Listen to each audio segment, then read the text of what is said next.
Dashur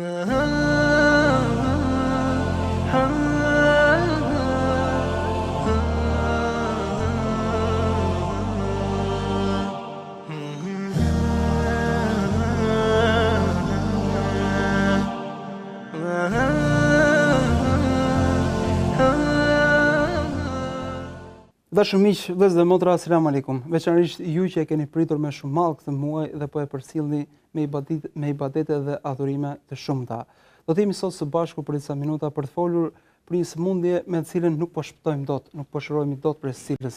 Një sëmundje e cila edhe kur mendojmë se jemi imun ndaj saj, atë e kemi brenda vetes tonë. Do të flasim për përgojimin, për këtë veti dhe këtë cilësi të ulët, e cila vazhdimisht po na gryen edhe adhurimet tona, edhe moralin, edhe vlerat tona.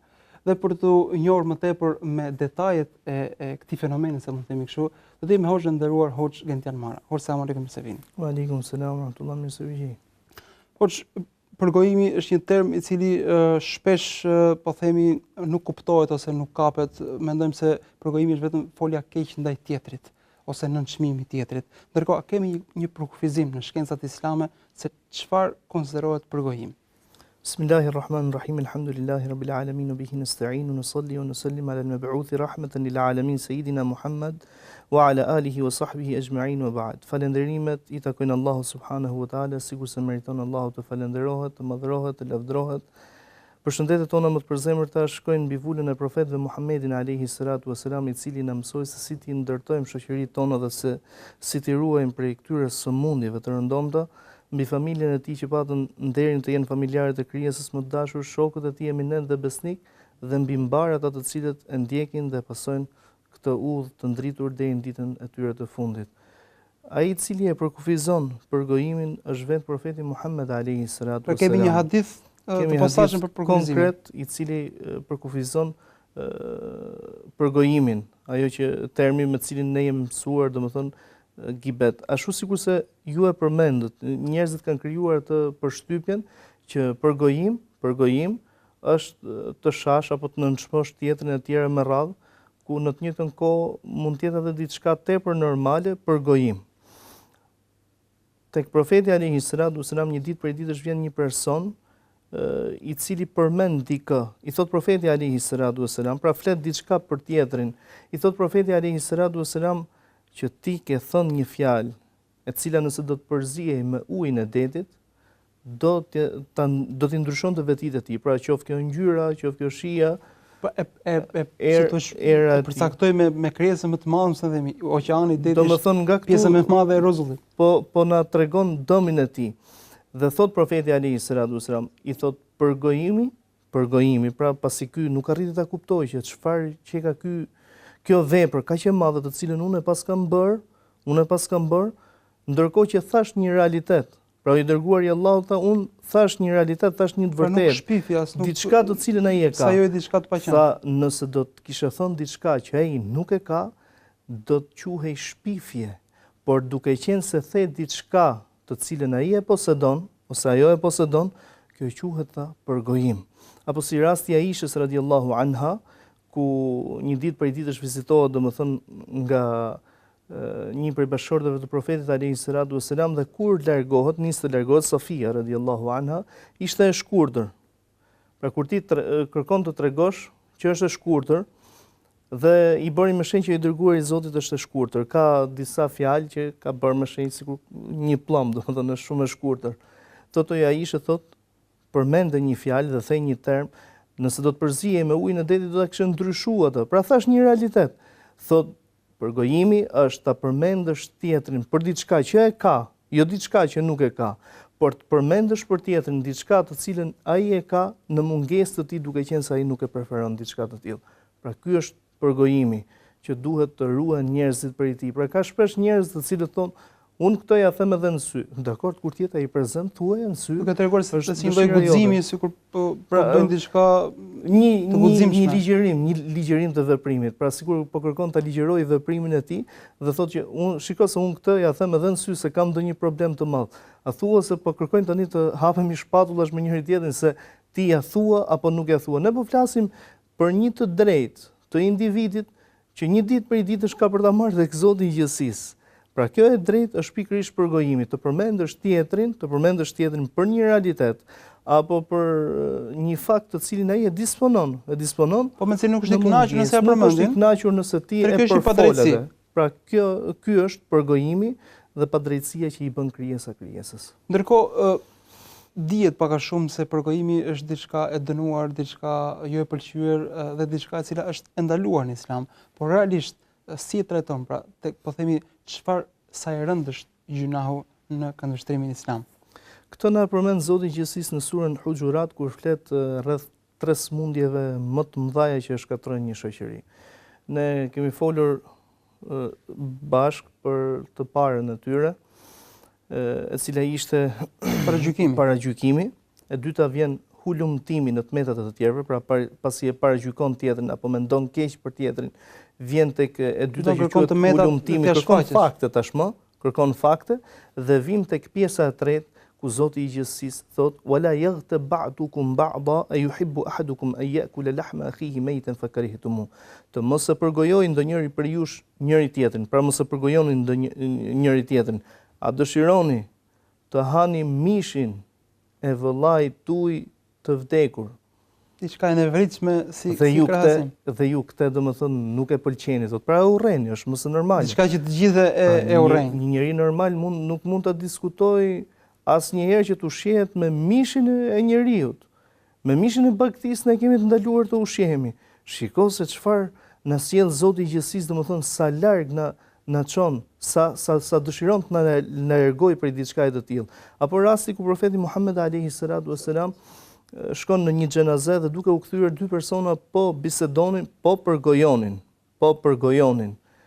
Dhe aty pranë sheh një gomar të ngordhur, një coftin, dhe i thot merrni dhe hajeni. Thotë i dërguari i Allahut na e ka ndaluar Islami diçka të tillë. Pra ti e di që ngordhësira që ka ndaluar në Islam, diçka e cila qelbet, diçka e cila nuk është therrur sipas metodikës islame, këtë e di që është ndaluar, por nuk e di që është ndaluar të përgojosh vllain tënd, pse deri tani tha çfarë po bënit. Pra nuk po e përgojoni tjetrin, nuk po ushqeheni ju me mishin e tjetrit, pra imagjino se çfarë neverie vjell Islami për personin i cili përgojon, për personin i cili e bën të udhës, apo rasti i hadithit të profetit Muhammed alayhi salatu wasalam ku na tregon dhe thot po kalon te profeti alayhi salatu wasalam pranë 2 varreve. U ndal dhe tha këta 2 persona, të cilët janë të varrosur në këta 2 varre, po dënohen. Zoti na ruaj gjithëve prej dënimit të varrit dhe prej dënimit të ahiretit. Po dënohen dhe nuk po dënohen për ndonjë vepër të madhe, për një vepër jashtëzakonisht madhe, por qëllimi është që nuk po dënohen për ndonjë vepër të madhe për t'ju ruajtur asaj. Pra kanë patur shumë të lehtë t'i ruajnë atyre veprave. Njëri prej tyre thot nuk kujdesej gjatë urinimit, pra për pastrimin, pjesën e pastërtisë të tjera me radhë, ndërsa tjetri thot i përgojonte të tjerët. Pra lëshonte gjuhën e tij. Profeti alayhi salatu wasalam na mëson në hadithin bazë ku thot me yadman lima baina lahyehi wa fakhidhihi adman lahu aljanna. Kush më garanton mua se çka midis 2 nofullave të tij, pra gjuha, çka midis 2 nofullave të tij, se çka midis 2 kofshëve të tij nderi, domethënë unë atij thot i garantoj xhenetin. Nuk mund ta përfaqësosh dhe ta prezantosh besimin tënd pa i patur këto sifate, ndershmërinë dhe të ruajturit nga përgojimi dhe gjunahet e tjera me padyshim, qofshin këto paragjykimet apo të tjera gjunahe, por këto që bien ndesh rëndomt me të drejtat e të tjerëve. Ndërkohë shpesh i gjendemi edhe përballë njerëzve për cilët i njohim si njerëz të përkushtuar në fe, ndoshta edhe të ditur, mirë po nuk i kanë shpëtuar përgojimit. A është ky një tregues se ndoshta realisht besimi dhe njohuria e tyre nuk është atje ku duhet dhe si ta krahasojmë këtë me të parët. Dihet se brezat e parë kanë qenë njerëz jo vetëm të devotshëm në raport me adhurimet ndaj Zotit, por se kanë qenë edhe të kujdesshëm në fjalët që thonin. Pra e lidhin si thua ibadetin me moralin e tyre. Për të kuptuar shembullin e tyre dhe për të kuptuar pastaj ku jemi ne që pretendojmë se argjërojmë Ramazanin, e falim namazin, mirë po nuk kemi shpëtuar prej adhurimit.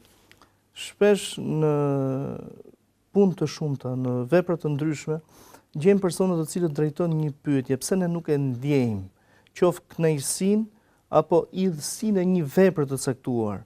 Ndër këto është dhe përgojimit të tjerëve. Në cilin profeti e ka krahasuar me diçka shumë të neveritshme. Po, patjetër. Dhe kemi rastin ku një prej dietarëve pyetet se si t'i shpëtojmë, domethënë, përgojimit, pra pse nuk e ndjejmë ne përgojimin? Pra cila është arsyeja? Dhe dha një krahasim shumë bukur. Tha, mishi në vetvete pra ka një erë, edhe nëse nuk është erë e rëndom, po ka një erë. Kasapi tha, e ndjen erën e mishit? Tha, jo, nuk e ndjen. Pse nuk e ndjen? Tha, nuk e ndjen kasapi për arsye se ai punon vazhdimisht me mishin. Kjo është dhe gjendja jonë, tha sot.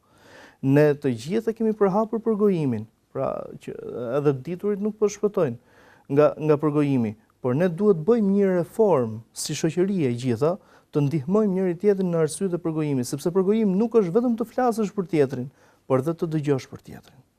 Përgojim, këto janë ortak të dy në këtë që po bëjnë. Dy bashkëbisedues. Është një marrëdhënie e dyanshme, se dikush nuk përgojon me vetveten e tij. Pra dikush thotë që unë s'po përgojoj, unë thjesht po e dëgjoja. Kemi rastin e dietarit të nderuar Ibrahim ibn Adham, rahmeti pas shpirti, ku pati të ftuar në një gosti në shtëpinë e tij njerëz. Mirë, po nuk ishte shtruar akoma gostia. Nuk ishte shtruar akoma gostia dhe njerëzit po flisin për X-in. Thot pas disa çasteve dietari i cili kërkonte t'u jepte një urtësi fetare, u jep kunja dhëmbësh. I thanë hoxhin dhe rum, domethënë ne nuk kemi ngrënë diçka. Ne nuk kemi ngrënë diçka.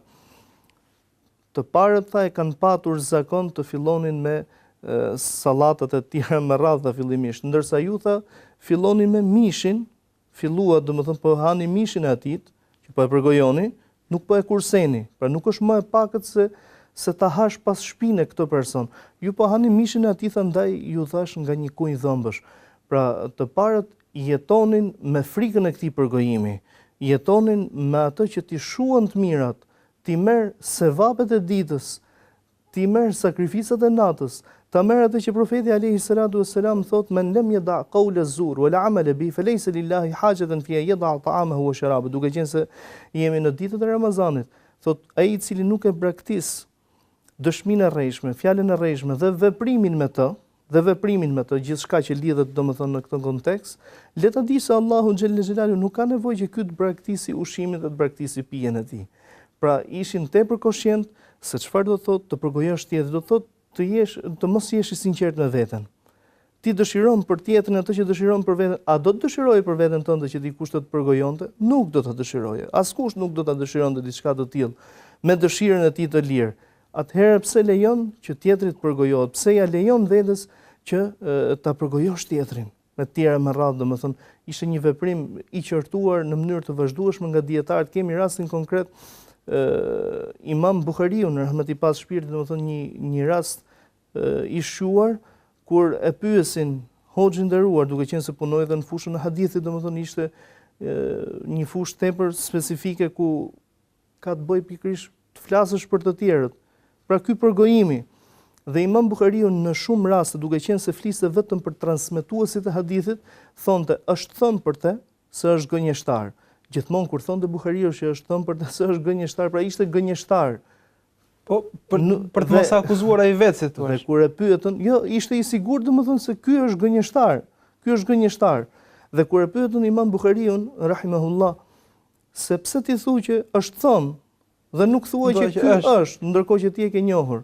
Tha jam zotuar Allahut se do të dal për kësaj dynjaje pa përgojuar askënd.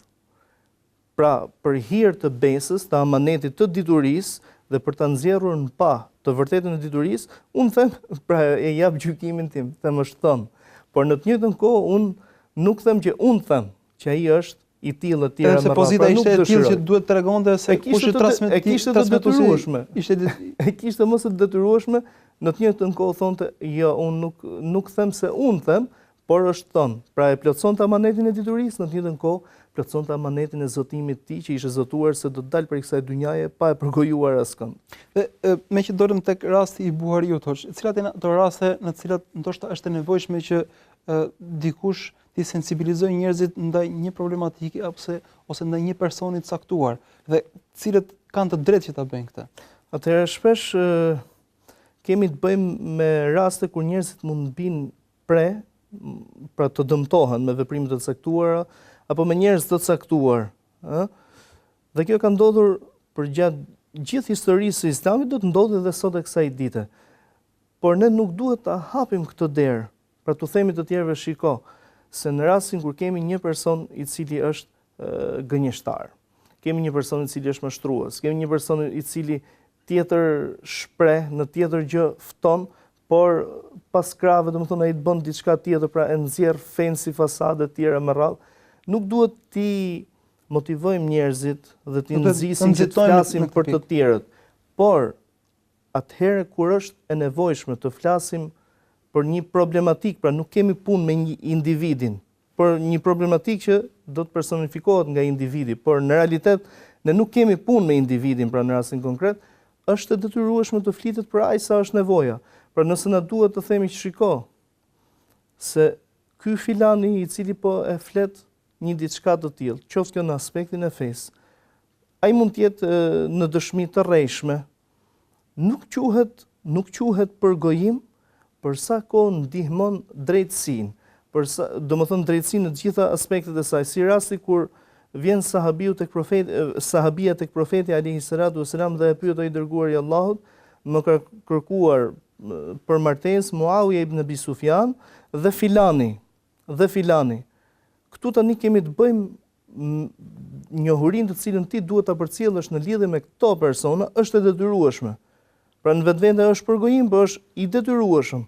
Për sa i përket Muawiyes, është i telenizur, domethënë nuk ka asgjë, pra është i varfër në ato kohë. Për sa i përket Muawiyes dhe për sa i përket filanit, nuk e heq shkopin nga dora, pra është i sertë.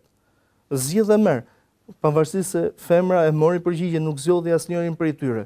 Të tilla raste, pra nëse dikush po të pyet për diçka, për martesën e dikujt, kërkon një vajzë të tjerë me dëshmëria që në qëllim jo nuk është për treguar cilësitë dhe aftësitë e dikujt. Absolutisht. Duke flasur me të vepër. Dhe aq sa të jetë nevoja. Domethënë, nëse pyet për diçka konkrete, jo tani ta hapim atë tefterin ton, ta hapim librin për gjëra që do ta lejmë dhe me lekun e shkrimit i cili i shkruan, ta lejmë me gojë hapur, nuk po flasim për gjëra të tilla, por për aq sa është nevojshme, pra duke e kujtu çastin kur ne do dalim përpara Allahut xhelle xhelalu për diçka që kemi, për gjithçka që kemi folur, për gjithçka që kemi dëshmuar, për gjithçka që kemi pranuar të dëgjojmë. Inna sam'a wal basara wal fuada kullu ulaika kana anhu mas'ula. Me të vërtetë që dëgjimi, shikimi dhe zemra e njeriu, pra meditimi i tij, për të gjitha këto njeriu është përgjegjës. Të mos e hapim këtë derë dhe të themi, shiko se është përgojimi i detyrueshëm ky. Nuk se po i ruaj njerëzit nga kjo situata apo nga situata. E ka një afat të caktuar. Pra sa do të jetë nevojshme të flasësh për të qartësove diçka. Gjithë jetën do ta kalojmë tani duke folur për X-in apo për Y-in, pra të mos bëhet e modës që ne të flasim për individin, por të flasim për temën në fjalë. Për fenomenin. Për fenomenin dhe asgjë më tepër. Ndërkohë shumica duke se konsiderojnë përgojimin si diçka të rëndomt, një fjalë e thjeshtë për cilës askush nuk dëmtohet, tha një fjalë apo tha dy fjalë. Mirpo në gjykimin islam po duket diçka e rëndë, e cila peshon shumë tek Zoti, tek Allahu. Dhe cili është rreziku, çfarë rrezikon ai personi i cili po e konsideron përgojimin si diçka të lehtë? Çfarë humbet dhe çfarë rrezikon ky, po themi, ditën e gjykimit para Zotit? Profeti alayhi salatu wasalam na tregon në një ndodhi të tij, në atë që quhet ndryshe udhëtimi i Isras dhe Mi'rajit, thot pash njerëz të cilët i kishin thojt e tyre prej bakri, domethënë me tregu që ishte metal i fortë, dhe gërvishnin fytyrat e tyre. I thash Xhibrilit alayhi salam se cilët janë këto, këto janë ato të cilët i përgojojnë të tjerët. Ai i cili përgojon nuk e ka problem të njollos, nuk e ka problem dhe të shpif më pas, sepse ato vinë të gjitha zinxhir. Pra nëse ti lejon para gjykimin, pas ti do të lejosh me do e mos hulumtimin në tmetat e të tjerëve. Më pas do të kërkosh deklarimin e tmetave të tjetrit, më pas nuk do ta kesh problem që të shtosh edhe diçka tjetër mbi ato tmetat të tij. Ajo që është friksuese, që nuk duhet toleruar në mënyrë absolute, është një hadith i profetit alayhi salatu wasalam, hadithi i të falimentuarit që Zoti mos na bëj prej tyre, ku profeti alayhi salatu wasalam pyet dhe thotë, cili është i falimentuari tek ju? Pra në terminologjinë tuaj, i thanë i dërguari i Allahut i falimentuar në mesin tonë është ai person i cili nuk ka para, pra i ka patur një term financiar, përdoret shpesh tek asgjë më tepër. Disa monedhave. I falimentuar është ai person i cili do të vijë në ditën e gjykimit me një mal me të mira. Do të ketë aq shumë vepra të mira si malet. Mirë po thot këtë ka përgojuar, këtë ka shar, këtë ka ofenduar, kështu me radhë. Në bazë të veprimeve të ndryshme që njeriu zgjedh, do të merren thot të mirët të cilat e i ka punuar, do të merren të mirët të cilat e i ka punuar, do t'u jepen këtyre personave për të marrë hakun e tyre derisa të përfundojnë ato, dhe më pas do të merren prej të ligave të tyre, do të merren prej të këqijave të tyre dhe do t'i flaken këtij personi, duke ju dhënë këtij personi për t'u flakur bashkë me to në zjarrin pra e njëri xhenemit. I cili ka ndërtuar kodra me adhurime, pra është lodhur, është përpjekur subhanallahu, domethënë është përpjekur gjatë gjithë jetës. Ka pastaj ka falimentuar për shkak të një vepre që profeti alayhis salam pra e përmendi në atë hadithin e atyre dy personave, një vepër tha e vogël, pra e vogël për të ruajtur. Nëse do ta bëjmë edukat që shiko, unë nuk e lejoj përgojimin. Ti me të vërtet po flet për X-in, për Y, unë nuk e pranoj diçka të tillë. Nëse do ta bëjmë këtë edukat, do t'i bëjmë dobi vetes shpirtit ton, do t'i bëjmë dobi edhe të tjerëve. Ndërkohë, edhe në rrafshin po themi vllazëror, shoqëror, komunitar, çfarë pasojë dhe çfarë efekti ka diçka e tillë? Jemi vëllezër, falemi bashk, e ndihmojmë njëri tjetrin, po ndonjëherë kështu në po themi në privatësi, edhe themi ndonjë fjalë me të cilën ndoshta nuk po themi nuk kemi prezant personin, mirë, po mendojmë se diçka e tillë është e tolerueshme. Çfarë pasojë ka një fjalë e thënë e cila është përgojim vetvete? Edukata është edukat që duhet ta marrim të gjithë ne dhe duhet ta ushqim tek vetja jon, më pas për t'ua dhënë atë dhe të tjerëve. Gjëja e parë që humbet përgojuesi, Zoti na ruaj, sepse të gjithë ne për fat keq, domethënë jemi pjesë e një shoqërie të tillë, gjëja e parë që humbet përgojuesi është sinqeriteti në veten e tij.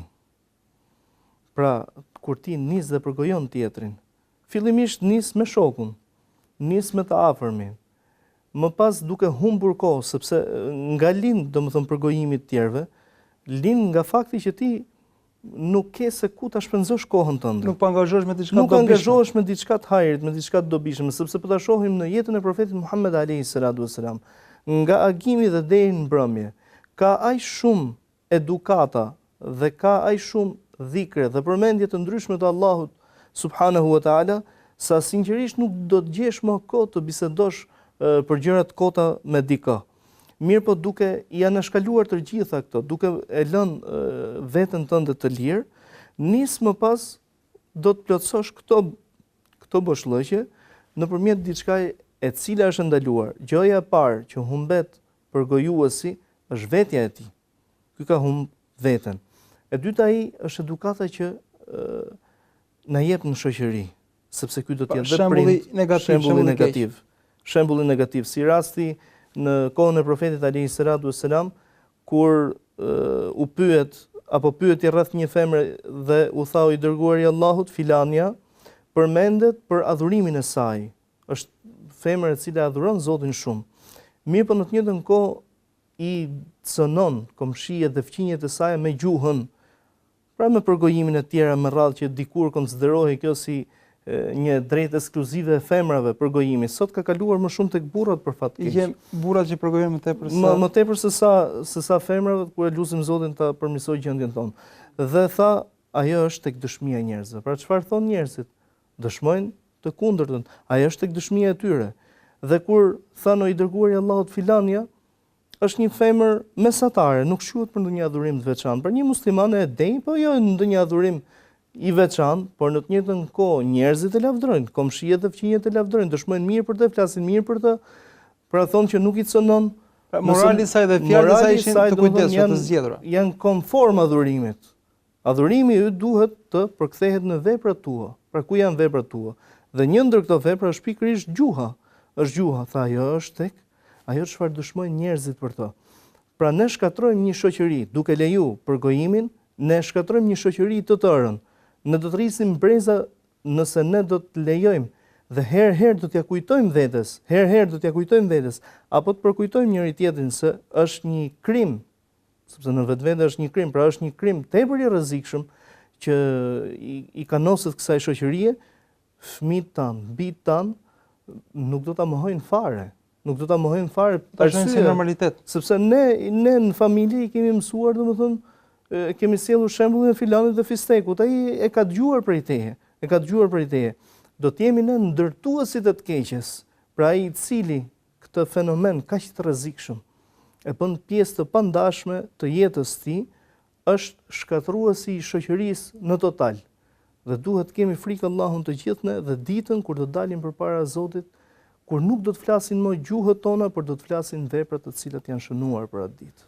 Hoxha, ju përmendet që dita është aq e mbushur me adhurime dhe vepra të mira sa nëse personi do ta shfrytëzonte këtë kohë në vepra të dobishme, nuk do i ngelej kohë më për përgojim. Po specifikisht në Ramazan, duke qenë se jemi agjërueshëm. Çfarë mundësie është Ramazani për të kuruar nga kjo sëmundje, në cilën thamë në fillim të emisionit që nuk po kurohemi dot? Pra agjërimi, sikur se e përmendëm edhe pak më parë, është agjërimi i shpirtit. Është agjërimi i shpirtit dhe nuk është thjesht agjërimi i fizikut. Edukohet fiziku për të arritur tek shpirti i njeriu. Pra sikur se është thënë, e kanë pyetur Imam Ahmed ibn Hanbal, rahmeti pas shpirti, dhe i kanë thënë çfarë është asketizmi, çfarë është zuhdi. Është një pyetje domethënë tepër interesante për ne, sepse çdo musliman duhet ta ketë zuhdin, asketizmin pjesë të jetës së tij. Se pa ku qëllim dhe synim, patjetër. Duhet ta arrijë. Tha një fjalë shumë të bukur, shumë të shkurtër dhe shumë gjithëpërmbledhëse. Tha zuhdi është çfarë fut këtu. Pra me çfarë ushqehesh, me çfarë ushqehesh. Ti me çfarë ushqehesh me halal apo me haram? Ky thash zuhdi për ty. Pra ti pretendon pastaj po flet rreth një namazit natës, po flet rreth një angazhimi, një agjërimi. Ishte i lehtë, pra ne kemi arritur në ditë që mashallah Ramazani ishte i lehtë. Koha e freskët, e tjera me radhë. Freskin shpirtërore e arrite, po lëre kohën, sepse Ramadan në vetvete domethënë është në vetvete do thotë diçka e vështirë, pra sakrificë. Është lloj mundi, është lloj sakrifice. Patjetër, ai le të jetë edhe në mesin e dimrit. Sërish për fizikun, domethënë sepse ta ndryshon të gjithë atë normativën e jetës, atë që ke ndjekur ti, për çdo ditë ta ndryshon të gjithën atë. Dhe kur themi domethënë ishte i freskët, si e kalove me shpirtin fillimisht. Të angazhohemi jo vetëm në ditët e Ramazanit që janë ditë edukuese për shpirtin ton, por dhe jashtë atij, që janë një shembull për të marrë, të angazhohemi me vepra të cilat e kënaqin Allahun subhanahu wa taala. Kur e pyet një prej dietarëve dhe i thanë që si e kalon, si ka mundësi që ti je i buzëqeshur vazhdimisht. Pra nuk ke halla, pra shpesh njerëzit mendojnë se personi i fesë nuk mund të ketë halla e probleme, a thu se nuk jeton në këtë rrezull ku jeton dhe ti, e tjetri me radhë. Po patjetër tha që kam hallë, tha. Tha po nuk të kemi dëgjuar që ta ankohesh. Tha kujt i ankohem, njeriut apo krijuesit?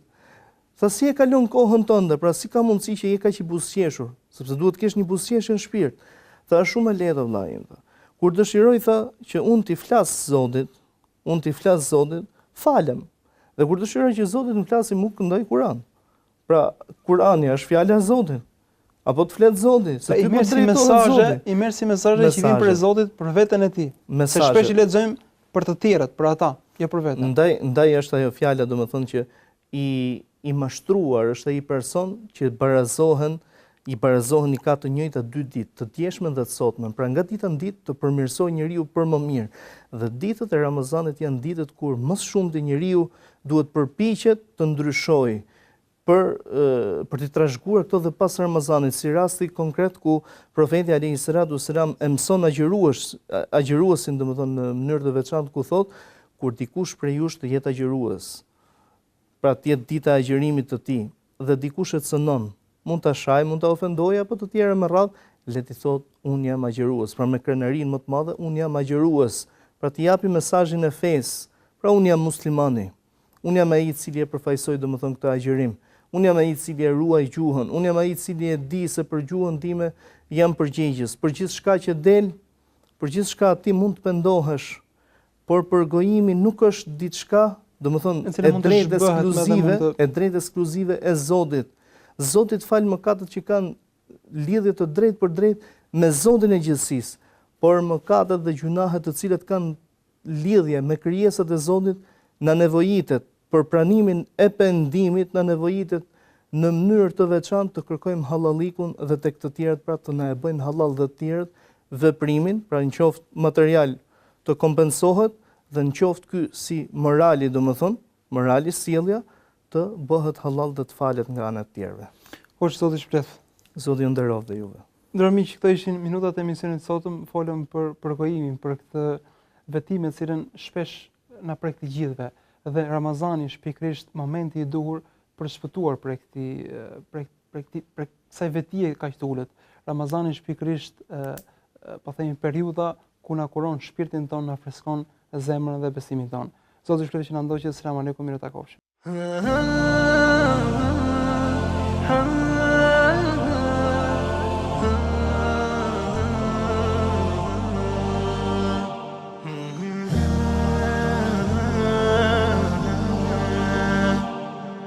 Uh-huh.